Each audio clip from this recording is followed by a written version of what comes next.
নমস্কার দর্শক বন্ধুরা, আমি এসে গেছি রেখার রান্নাঘর নিয়ে। আর আমার আজকের রেসিপি নারকোল সর্ষে চিংড়ি। তো এই নারকোল সর্ষে চিংড়ি তৈরি করতে আমার কি কি লাগছে একটু বলে নিই। প্রথমেই নিয়েছি আমি কয়েক টুকরো চিংড়ি মাছ। এটা আপনারা সাইজ অনুযায়ী নিতে পারেন, খুব বড় হলে ভালো লাগবে না, তবে মাঝারি সাইজের চিংড়ি আর এর থেকে একটু ছোট সাইজের চিংড়ি নিলেও খুব ভালো হয়। নিয়েছি নারকোল বাটা আর নিয়েছি কয়েকটা গোটা কাঁচা লঙ্কা, নুন, চিনি স্বাদ মতো নিয়েছি, সামান্য নিয়েছি হলুদের গুঁড়ো, লাগছে 2 চামচ কালো সর্ষে আর ঠিক ততটা পরিমাণে সাদা সর্ষে। ফোড়নের জন্য নিয়েছি আমি গোটা জিরে আর রান্নার জন্য নিয়েছি সর্ষের তেল। তো এই দিয়েই আমি আজকে আমার নারকোল সর্ষে চিংড়িটা তৈরি করব। এবারে আমি প্রথমেই একটা মশলার জন্য সর্ষে, দুরকম যে সর্ষেটা আছে নিয়ে নিলাম। নিয়ে নিচ্ছি সামান্য নুন আর কাঁচা লঙ্কা আমি এখান থেকে একটা তুলে নিচ্ছি, নিতে দিয়ে দিচ্ছি। এবার এটাকে আমি একটা ফাইন পেস্ট করে নেব। আর তার আগে বলে দিই, চিংড়ি মাছটা ধুয়ে পরিষ্কার করে নুন হলুদ আমি আগে থেকে মাখিয়ে রেখেছি। তো চলুন এবার রান্নাটা শুরু করা যাক।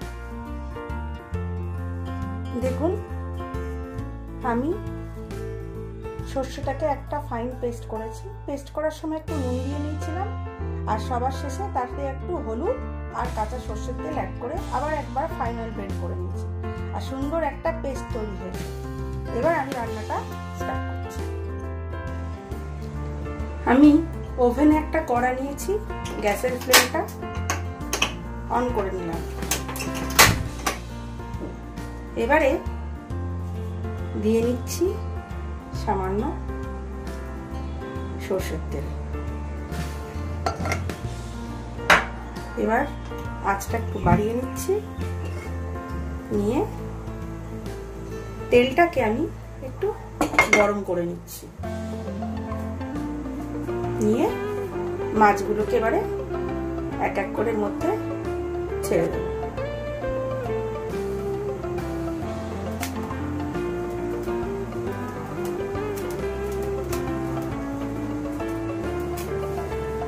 তেল মোটামুটি ওপর থেকে হাত দিলেই বোঝা যায় কতটা গরম হয়েছে।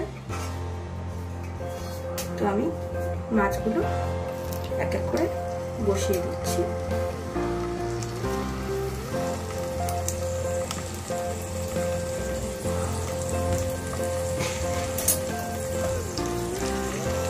এবার আঁচটাকে সামান্য বাড়িয়ে নিচ্ছি। মাছগুলোকে এবার এপিট ওপিট করে হালকা ভাজলেই হয়ে যাবে, বেশি ভাজলে রাবারের মতো শক্ত হয়ে যাবে, তাই অল্প এপিট ওপিট নাড়লেই মাছ ভাজা রেডি। এবার আমি একটু ঢাকা দিয়ে নিচ্ছি। মাঝখানে ঢাকা খুলে আবার আমি মাছটা একটু উল্টে দিলেই মাছ ভাজা হয়ে যাবে। আমি আবারও ঢাকনাটা খুলে নিলাম। খুলে নিয়ে মাছটাকে উল্টিয়ে দিচ্ছি। আঁচটাকে এই মুহূর্তে আমি কমিয়ে নেব। দেখুন একটু সুন্দর ভাজা হয়ে গেছে। এবারে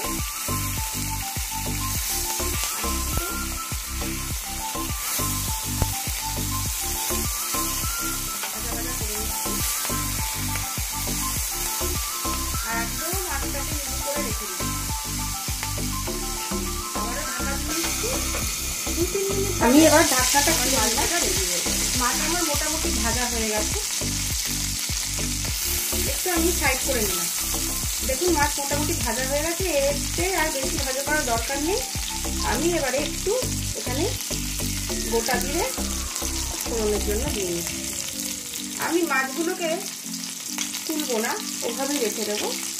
এবারে একটু সামান্য আঁচটা বাড়িয়ে নিচ্ছি যাতে আমার ফোড়নের জিরেটা একটু লাল করে ওই সাথে ভাজা ভাজা হয়ে যায়।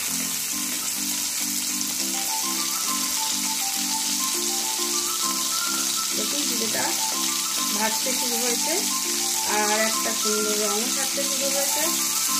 এই মুহূর্তে আমি আঁচটা কমিয়ে নেব, নিয়ে আমি আমার সর্ষে বাটাটা মধ্যে দিয়ে নেব। আর এই বাটিতে একটু সামান্য জল নিয়ে দিচ্ছি, কারণ সর্ষেটা খুব একটা জল দিয়ে আমি সর্ষের তেল দিয়েছি, তো একটু ঘন বেশি হয়ে গেছে। দিয়ে আমি পাতলা করার জন্য মিক্সি জারেতে একটু জল অ্যাড করলাম, করে সেই জলটাকে এখানে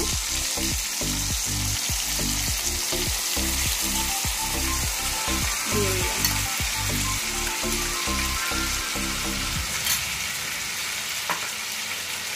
আমার নারকেল বাটা আর কাঁচা লঙ্কাটা যেটা আছে সেটাও এর মধ্যে আমি দিয়ে নিলাম।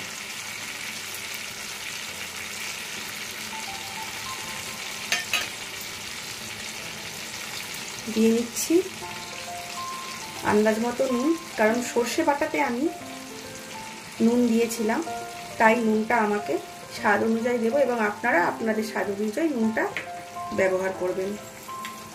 চিনিটাও দেব, চিনিটা একটু স্বাদ অনুযায়ী দেব। আমি সব রান্নাতেই চিনি ব্যবহার করি, চিনির একটা আলাদাই ব্যালেন্স আনে টেস্টে। দিয়ে নেব। তো দর্শক বন্ধুরা, আমার এই রেখার রান্নাঘর চ্যানেলটিকে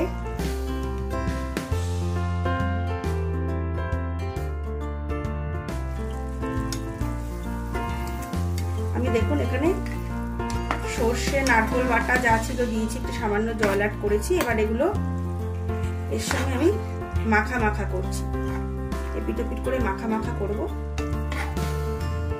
নুনও দিয়েছি, মিষ্টিও দিয়েছি, মোটামুটি আমার রান্নার যা যা মশলা উপকরণ ছিল সব আমি এতে অ্যাড করে দিয়েছি।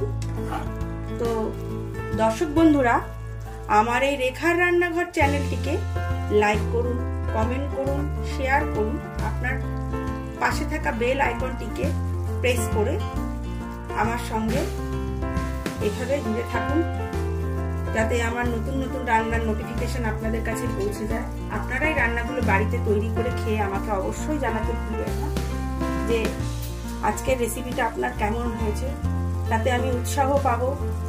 আপনাদের কাছ থেকে কমেন্ট পেলে আমার যথেষ্ট ভালো লাগবে এবং আমি আবার নতুন রান্নাতে যদি কোনো জায়গায় কিছু অ্যাড করতে হয় বা আপনাদের কোনো মতামত থাকে অবশ্যই সেটা দিতে ভুলবেন না। চেষ্টা করবেন আপনারা যদি কোনো কিছু রান্না দেখতে চান আমাকে অবশ্যই আগে থাকতে কমেন্ট বক্সে জানাবেন, যাতে আমি সেই রান্নাটার প্রস্তুতি নিয়ে আপনাদেরকে দেখাই।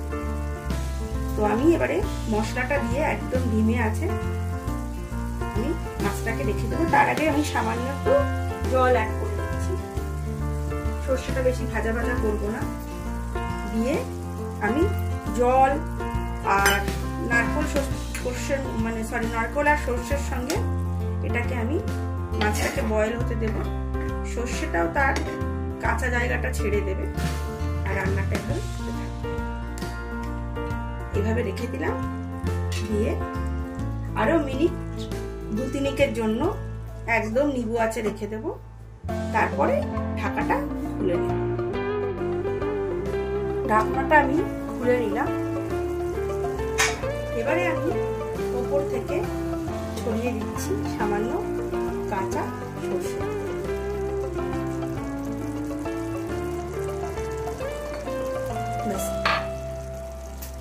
এবারে আবার একটু আমি এপিট ওপিট করে উল্টিয়ে নেব। শুধু মাছটুকু বয়েল হতে যতটুকু সময়ের দরকার ততটুকু হলেই হয়ে যাবে। চিংড়ি মাছ রান্না করতে বেশি সময় লাগে না, খুব চটজলদি, খুব কম সময়ে হাতের কাছে অল্প মশলা দিয়েই এরকম একটা লোভনীয় রান্না হয়ে যায়। হাতের কাছে এগুলো এই সামান্য একটু মশলা দিয়ে খুব চটজলদি রান্না হলে আর খেতেও দারুণ সুস্বাদু হয়, বাঙালিরও একটু অত্যন্ত প্রিয়। আপনারা এইভাবে রেসিপিটা একবার করে দেখবেন, আশা করি আপনাদের নিশ্চয়ই ভালো লাগবে।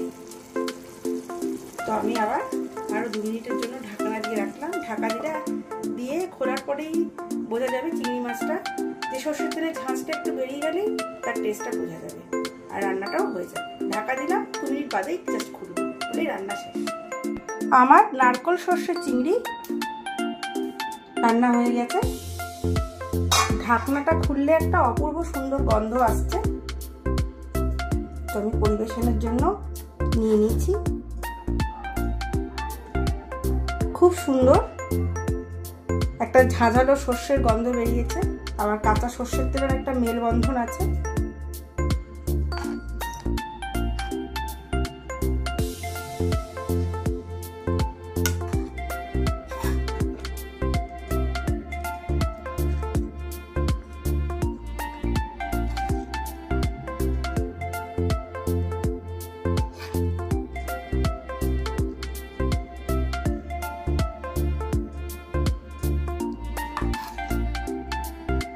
আপনারা এইভাবেই বাড়িতে রান্না করে খেয়ে আমাকে জানাবেন কতটা ভালো লাগলো আজকের রেসিপিটা।